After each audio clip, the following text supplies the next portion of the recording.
राम भगवान लेटे हुए हैं और राम जी का जो सर है सीता मैया की गोद में है और सीता मैया प्रभु राम के बालों को सहला रहे हैं।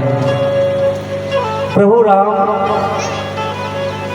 पेड़ की ओर देखते हुए जो लेटे थे और लेटे लेटे पेड़ की ओर पेड़ की छांव को देख रहा था और सीता माँ से प्रश्न करते हैं, हे सीते, ये वृक्ष बड़े ही भाग्यशाली है जो इन पर देखो लता जो है चढ़कर हरा भरा कर दिया है। ये पेड़ धन्य हो चुका इन लताओं को पाकर। उसमें सीता मैया ने कहा, नहीं प्रभु, भला इन लताओं का क्या औकात, इन नाजुक सी लता, नाजुक सी लता, अगर पेड़ का आधार ना मिलता, मजबूत पेड़ का आधार ना मिलता, ये जमीन पर पड़े पड़े ये सड़ जाता, मिट्टी में मिल जाता, कोई पशु पक्षी आकर रौंद देता इसे। इसलिए ये लता भाग्यशाली जो पेड़ का सहारा दिया है।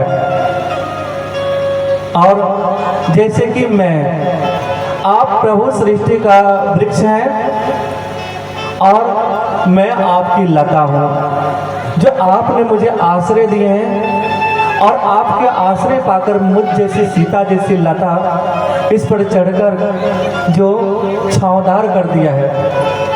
लेकिन राम भगवान कहते नहीं सीते, ये पेड़ लता नहीं, पेड़ भाग्यशाली है जो लता इस पर चढ़कर छांव किया हुआ है। जैसे कि मैं तुम्हें पाकर मेरे जीवन में जो अधूरापन था वो तुमने आकर मेरे अधूरे स्थान को भर दिया है। और जैसे इस पेड़ में जो कहीं कहीं पात थे लेकिन लता चढ़कर पात से छांव कर दिया है।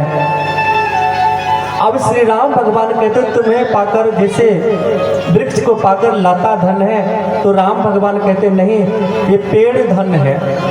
जैसे कि मैं, अब दोनों का फैसला मीठी मीठी झगड़ा हो गया दोनों में। इतने में लक्ष्मण उधर से कहीं से आए। प्रभु श्री राम ने लक्ष्मण से कहा, लक्ष्मण एक झगड़ा को सुलझाना है। कहा बताइए भैया। प्रभु श्री राम ने कहा, देखो मेरा कहना है ये पेड़ भाग्यशाली जो लता चढ़कर इसे छांव कर दिया है। इतने पत्ते नहीं थे हरे भरे, थोड़े बहुत पत्ते थे लेकिन लता चढ़कर और हरा कर दिया है और छांव कर दिया है। जैसे कि सीता को पाकर मैं धन्य हुआ। अब सीता कहते नहीं, लता की भला क्या औकात है जब वृक्ष ना सहारा देता। तो आप भी कद्दू करेला वगैरह वगैरह जो लगाते हैं तो ढाठ देते हैं तभी तो उस पर कद्दू लटकता है। अगर वो ढाठ नहीं देंगे तो बड़ा बड़ा कद्दू नहीं दिखाई देगा, करेला नहीं दिखाई देगा। आधार तो आप ढाठ लगाते हैं। सेम वैसे ही सीता मैया कहती अगर पेड़ ना होता तो छाँव मैं इस पर कहाँ से, आधार कहाँ पाती मैं, जमीन में मिल जाती मैं। अब सीता कहती ये लता भाग्यशाली जो वृक्ष का सहारा मिला है।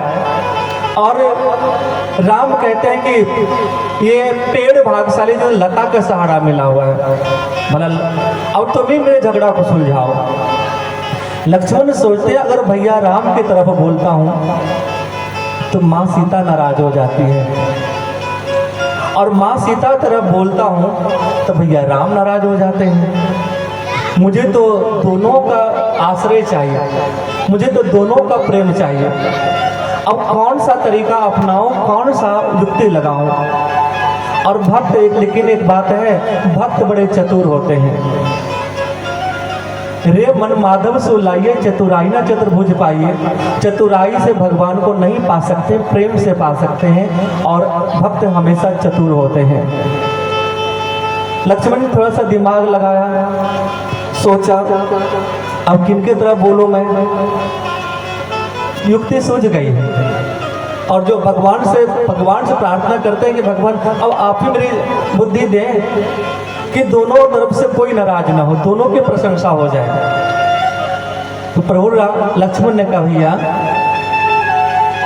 ना ये पेड़ भाग्यशाली है और ना ये लता भाग्यशाली है, इन दोनों के छांव में जो बैठता है वो भाग्यशाली, जैसे कि मैं। प्रभु राम आप वृक्ष है, माँ सीता लता है, दोनों ने छांव किया हुआ है और मैं 84 जन्मों का मुसाफिर चलते चलते थक गया था और विश्राम आप दोनों का शरण मिला, जो आप दोनों के चरण पाकर छांव पाकर मैं विश्राम में चला गया। मुझे आनंद मिल रहा आप दोनों की सेवा करके, तो मैं धन्य हुआ। ऐसे कि आज जो है रनवे केविटी वाले आज भगवान की कथा में आकर छांव में आकर बैठे हुए हैं, तो आप लोग बड़े भाग्यशाली हैं। यहाँ ना कथा वाले, कथा करने वाले भाग्यशाली हैं, ना गायक वादक भाग्यशाली हैं, लेकिन जो कथा को सुन रहे हैं वो बड़े भाग्यशाली हैं। अब बड़े भाग्यशाली कैसे, इसी कथा में प्रसंग आ रहा है जिसमें कि आप लोग सुनिएगा कि आप सचमुच भाग्यशाली हैं जो आप कथा सुन रहे हैं। जैसे कि आपने श्रवण किए कि कैसे